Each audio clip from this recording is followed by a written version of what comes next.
This is Associations Thrive, the podcast celebrating successful associations and their leaders. I'm your host, Joanna Pineda, CEO and Chief Troublemaker at Matrix Group International. Listen in as top association executives tell all, revealing the creative and innovative ways they're increasing membership, generating revenue, nurturing engagement, and reimagining their organizations. By the way, if you've launched a new initiative, created new member services, or updated your governance structure and are seeing great results, I want to hear your story, and so do my listeners. I'd love to have you as a guest. Go to podcast.matrixgroup.net and apply to be on Associations Thrive. Now let's dive into this week's show. Today, I'm speaking with Leah Monica and Ray Stankiewicz. Leah is Director of Marketing at Matrix Group International, and Ray is Director of Client Services. And for those of you who are loyal listeners of Associations Thrive, you know that the very first episode of this podcast, the pilot, featured Leah and Ray. And so today they're back in the studio with me to talk about 2023 and the amazing guests that I had on Associations Thrive. Leah and Ray, welcome to the show. Thanks for having us. Yeah, great to be back. Leah and Ray, I know that you're both avid podcast listeners. All the time. All the time, yeah. So in addition to Associations Thrive, what do you listen to? Let's give our listeners some ideas about other things to listen to. Ooh, good question. I love this. I listen to a whole bunch. As you can probably imagine, I have young ones, so I tend to listen to a lot of parenting podcasts and things of the like. Raising boys and girls is probably my favorite in that category. But I also often listen to business-focused podcasts such as HBR IdeaCast. That's probably one of my absolute favorites. Love it. I love Masters of Scale. Joanna, I know that's one of your faves as well. Yep. And another one I really like, if you're marketing focused, is the CMO podcast. I'm also a huge Masters of Scale fan. That's from Reid Hoffman, who I think he does a lot of profiles. Reid was one of the founders of LinkedIn, and he does some evaluation of different business and startups. So that's always really interesting to listen to. For me, I think, some of the other ways I like to change it up on the podcasting front, I listen to the Hard Fork Technology from the New York Times. It's kind of a longer show, but it's great to listen to just to get some other regroups around sort of different trends happening in technology. Also gets a little bit into the tech and the startup scene, so some interesting commentary there. And then more in the pop culture realm, I listen to This American Life, which comes out pretty regularly, I think every week on Saturday or Sunday. Love it. From National Public Radio. And then I'm also a huge pop music nerd. So I listen to the Switched On Pop podcast as well. That has some really in the weeds nerdy analysis about pop music trends and different roundups of different pop music that's out there. Ooh, I hadn't heard of that one. I love it. I'm learning about these new podcasts from you all. Thank you.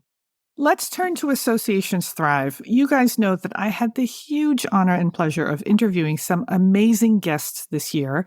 Are there any episodes that you particularly love that stood out to you?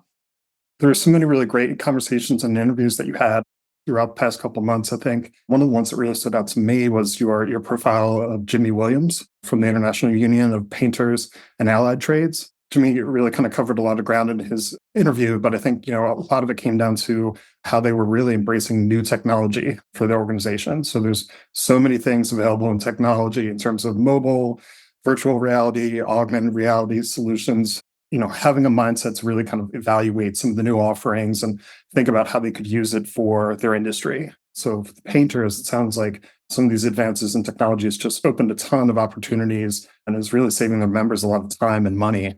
I think another interview that really kind of stood out to me was also your profile of Rich Yep, who was also at the Solid Waste Association of North America. He was the CEO there. Interim CEO. I was trying to remember the exact way of how he had phrased it. I thought Rich had a lot of really good commentary, and he had some really interesting perspectives of sort of a lifelong career within the association field and how he wanted to navigate it. So, his really advice to really have the courage to be curious and to challenge things and ask questions and not be afraid to disrupt the status quo was really kind of a real skill that he really honed and developed over the course of his career. But, just how he was able to apply different lessons from, so many years working at the American Counseling Association and then completely pivot and take some of those ideas and move into a completely different industry, the solid waste management, and still really kind of apply those same skills. I thought that was really interesting in terms of his perspective and his ability to really apply that in different ways and within the different roles that he was really taking on. Hey, Leah, how about you? Oh my goodness. I don't know that I can pick a few that are my favorites. I know, it's like Sophie's Choice, right? I know, right? And I'm not just trying to be teacher's pet here. Honestly, I love all of them. I take so much out of every episode. The ones that probably come top of mind are Tara Puckey from the Radio Television Digital News Association. I really loved that interview. I thought it was really fascinating how they reimagined and reinvented their conferences to really help the organization stand out in a really crowded field. I had no idea that there were about 100 journalist associations. That was crazy to me. Then there's a lot of competition in the market. So how they were very, very thoughtful about changing their conferences. Yeah, Glynis Harvey talked about that too. She talked about reimagining their conference. It was really interesting. Yeah. And also along that episode, I really liked the insight she had on staff culture changes. I think going fully remote, she talked very eloquently about why and how they switched to unlimited PTO and just kind of creating a culture when you are all remote all of a sudden, how you have to be a little bit more thoughtful about kind of whole person relationships and not just professional relationships. So I really enjoyed that. Probably another one of my favorites is Jeffrey Beckham from Chicago Scholars. He blew me away. I thought his path to getting where he was is super interesting.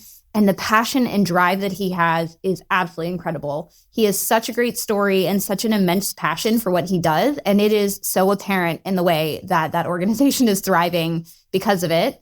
But, how can you not be passionate about helping change life outcomes for underserved populations? That was really cool.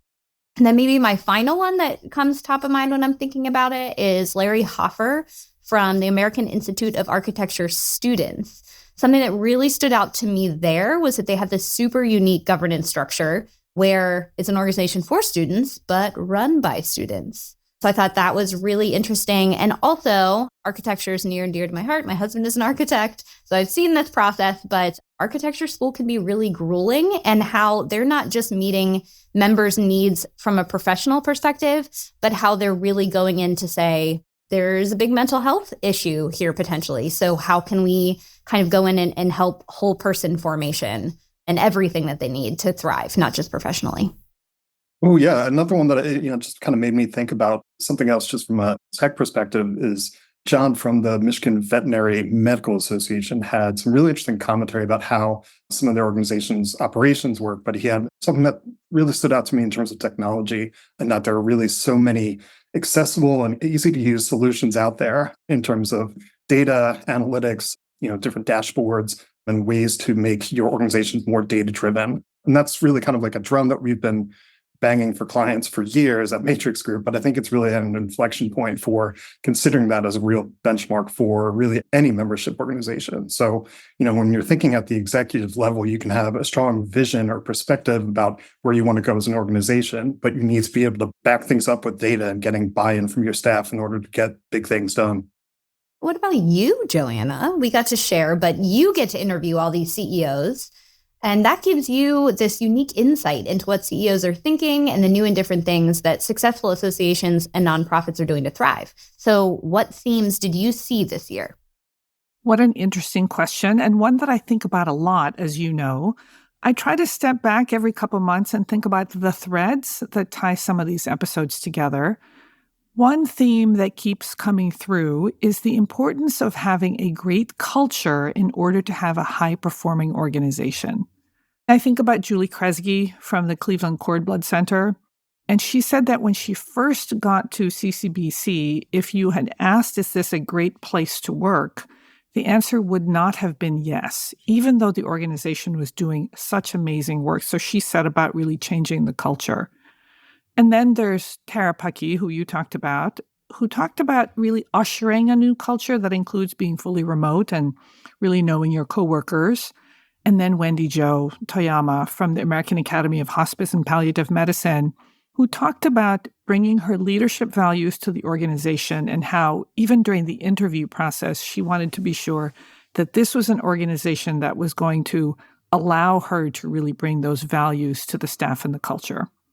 Yeah, I think, staff and culture really seem to be a recurring theme from a number of the different conversations. I was thinking about the interview that you did with Melanie Gottlieb from the American Association of Collegiate Registrars and the Admissions Officers. I think it was really, kind of having the importance of having these larger executive and strategic conversations, but really thinking about ways to get everyone involved in terms of staff. So it sounded like ACRO made a commitment to doing a series of regular staff retreats and then having a schedule where there was a regular level of goal setting and checking to really kind of execute their strategy and make sure that everyone was on board. So I thought that was really pretty important to some of the way that they were making changes as an organization. I think another theme really centered around governance. Oh, God, governance is huge. It comes up in almost every interview. Cynthia Young from the American Art Therapy Association talked about giving student members a vote and how she tried to do it a few years earlier, didn't work, but recently it was voted successfully. And she said she just felt so strongly that students, and these are master's degree students, that they should have a voice in the organization. Sharon Kneebone from the American Academy for Pain Medicine talked about adding non-MD PhDs to their membership types. This is really in recognition of the fact that pain medicine or palliative care is provided for by a team of people. So it doesn't make sense to have non-doctors who are part of that care not have a voice at the organization. And then, of course, there's Lowell Applebaum from Vistakova, who talked about how to cultivate and nurture great relationships with your board. He shared some amazing tips. And one of the tips that I loved was when you redo your strategic plan, you need to sunset your committees and then bring them back so that it's very clear that they are now being brought back to support the new strategic plan. Even if you have a lot of the same people, this is a new plan that you're now moving forward with. And I think about how what Lowell was saying was really supported by Jeff Shields from the National Business Officers Association, who talked about the importance of having a great relationship with his board and how his strong relationship with board members really helps the organization know where to go and really helps the board act in partnership with the staff. So there's no conflict there. They know where they're going and they're getting there together. Yeah, I thought it was so interesting to see how organizations are revamping their member types and their leadership structure. I think that was a very strong theme. Yeah. Thinking of other themes, Joanna, didn't branding and website redesigns come through a good amount in these episodes? Oh, yes. And of course, that was fun because that's the bailiwick of Matrix Group, helping organizations figure out how to thrive in the digital space. Johnny White from the American Society of Appraisers, a client, talked about how ASA revamped every single aspect of their tech ecosystem, Right. including their website, their membership database, their LMS, and their community.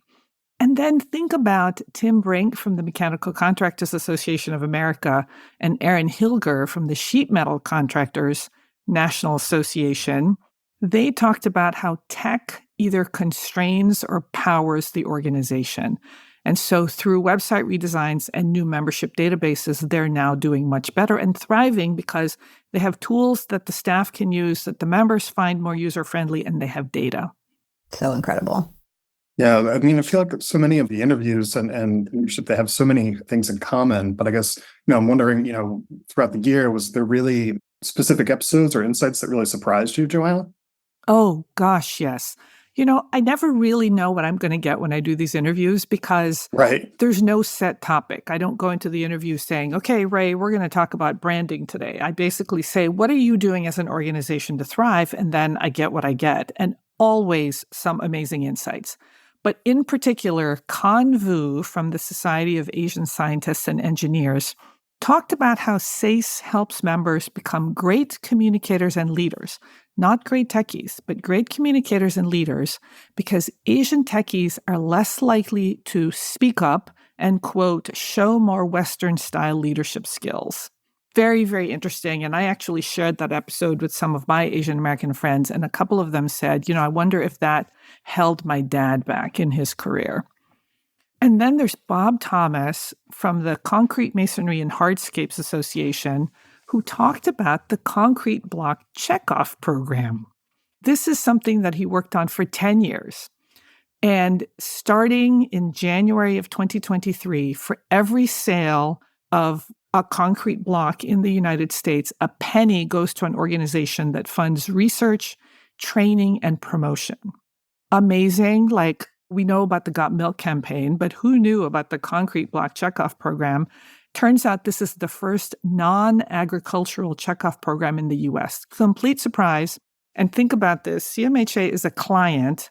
We're doing a redesign for them. We did all this discovery, and we never heard about the checkoff program. I actually said to Bob, I have been in meeting after meeting with you, and this never came up. And he said, well, that's because it's an industry initiative, not a CMHA initiative, but nevertheless, just amazing insight and information. Right. And concrete's like one of those industries that really, it impacts everybody, and you just don't realize how involved it is in everyone's life. Yes. And, I also realized something really important during these interviews, and that is that associations had a huge role in helping the U.S. survive and really overcome the pandemic. And check this out. So Patty Montague from the School Nutrition Association talked about how a coalition of organizations advocated for waivers to laws that mandated that school lunches and breakfasts only be served in the schools. And if these waivers didn't happen, then that meant that the schools couldn't serve the lunches and breakfasts via bus or outside school grounds the way they did during the pandemic, which would have led to just really mass hunger in our communities. Unbelievable. Apparently, this coalition sprung into action as soon as the pandemic hit, and it's because of them that these waivers got passed. And then I think about Chuck Ingoglia, who's CEO of the National Council for Mental Well-Being, again, talked about how his organization, along with others, advocated for national telehealth laws, which turns out we didn't have. These laws were so important because it allowed all of us to see doctors virtually and then have the insurance companies pay for those visits. This did not exist before the pandemic. So think about all these associations that were really working in the background during the pandemic so that these laws could be changed and we could continue to function as a society. That came through in some of these interviews, and it was just mind-boggling to hear about the work that they did and how much work had to happen. It has such a massive impact that they all had. You're absolutely right. I don't think I'd pulled that thread. Yeah, absolutely. I mean, I think a lot of these organizations, they really helped people take care of themselves, throughout the pandemic and really think about ways that they could thrive, in spite of everything else happening in the world.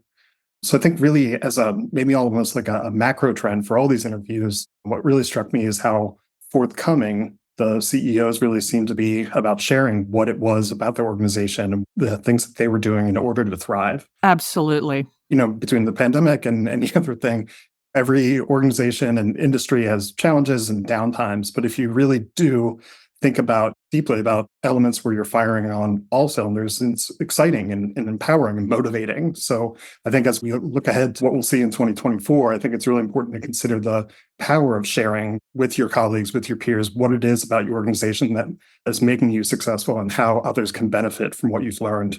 Well said, Ray. Well said. Well, I have an amazing lineup of guests for 2024, and I look forward to another great year.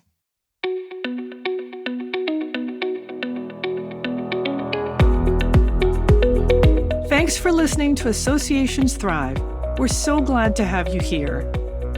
My personal mission and the mission of my company, Matrix Group International, is to help associations and nonprofits increase membership, generate revenue, and thrive in the digital space. I want to hear stories of how your organization is thriving in today's challenging landscape. Please apply to be on my show by going to podcast.matrixgroup.net. By the way, do you need help with a digital initiative? Maybe it's a website redesign, a new membership database, or a hybrid meeting that you're planning. I'd love to connect with you.